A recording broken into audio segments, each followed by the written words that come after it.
এখনো বরগুনা অনেক বড় এরিয়া, কিন্তু নদ নদী খাল বিল এর ফলে যোগাযোগ ব্যবস্থা খুবই অনুন্নত, যেটা আপনারা যারা যান, তারা কখনো গিয়েছেন, বরগুনার বাইরের মানুষ তারা বুঝতে পারবেন।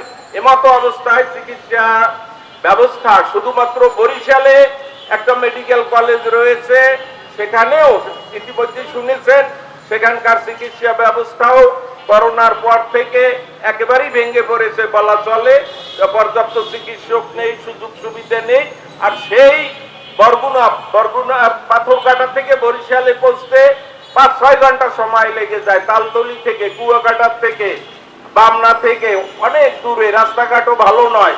তাই আমাদের দাবি, আশা করি সঠিক এবং সময়ের দাবি, আমরা সবাই মিলে এই দাবিকে যথাযথ কর্তৃপক্ষের কাছে পৌঁছানোর চেষ্টা করে যাচ্ছি।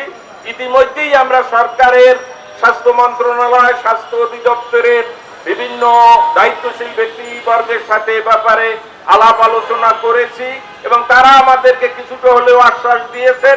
তাদের সাথে আগামী দিনে আমাদের ডাইরেক্ট কন্ট্যাক্ট হবে, আলাপ আলোচনা হবে, সাক্ষাৎ হবে। সেখানেও আমরা আমাদের এই দাবি সপক্ষে কথা বলবো। আশা করি এটা গ্রহণযোগ্যতা পাবে এবং আমরা একটা হসপিটাল পাবো। ভাইয়েরা আমার, চিকিৎসা ব্যবস্থা দেশ ও জাতির জন্য খুবই একটা বিশেষ অবস্থান, যার কারণে একটা দেশের উন্নতি অগ্রগতির কথা আলোচিত হয়। তো এমতো অবস্থায় বরগুনায় একটা মেডিকেল কলেজ, একটা প্রাইভেট মেডিকেল কলেজও নাই। ইভেন বরিশাল বিভাগেই একটা মাত্র প্রাইভেট মেডিকেল কলেজ, যেখানে রংপুরেও 5টা প্রাইভেট মেডিকেল কলেজ আছে, সরকারি মেডিকেল কলেজ আছে, যেটাকে বাংলাদেশের অনুন্নত, আমরা তার চেয়েও অনুন্নত। কিন্তু আমাদের কথা আমরা সঠিকভাবে উপস্থাপন করতে পারছি না বলে মানুষ আমাদের কথা জানে না। এখন থেকে আমি সবার কাছে আহ্বান জানাই, বিশেষ করে বরগুনাবাসীর, আপনারা প্রত্যেকে যে যেখানে আছেন আমাদের এই দাবির সপক্ষে আওয়াজ তুলুন যে আমরা বরগুনা একটা ভালো মানের হসপিটাল চাই।